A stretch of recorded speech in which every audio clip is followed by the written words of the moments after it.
The importance of education was perhaps illustrated by the terrible arithmetic we just heard.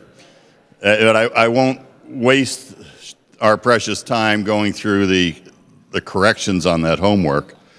I will observe that those who are simply against funding state-related universities, I have no particular advice other than to wish you felt otherwise. But those who claim that they support our state-related universities, and Penn State in particular, have a very clear option that sends a very positive message to the students and the families of those students and all those associated with these universities, which is to understand that we can appropriate today what we perceive as being available, and in the future, if we perceive that additional funds are available, there certainly could be a supplemental appropriation.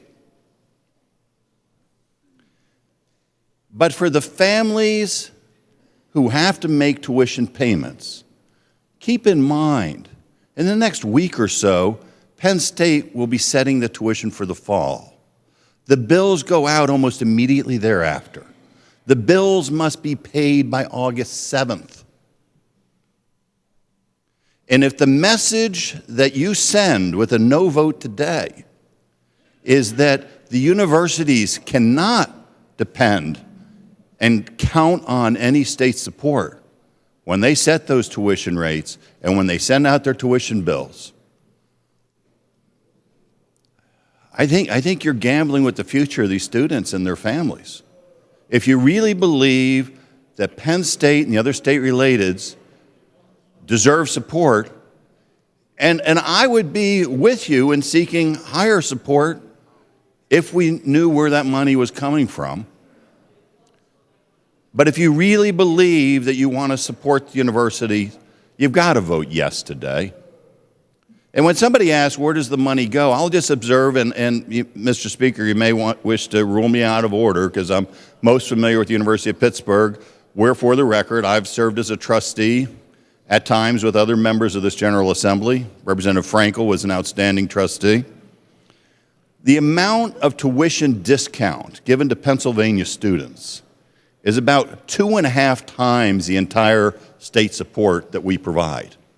That's a pretty good return for our Pennsylvanians, 2.5 times. Now, I don't know what the statistics are for the other state-relateds, but I would ask you again, let's not put these families and these students in an intersection where you're saying, yeah, you're for them, but you're going to vote against them. If there's more money at a future time, let's bring up a supplemental appropriation. But today, the question is, do you want to support Penn State? Do you want to support the other state-relateds? And if your answer to that is genuinely yes, there is only one vote, and that is yes. Thank you, Mr. Speaker. Thank you, sir.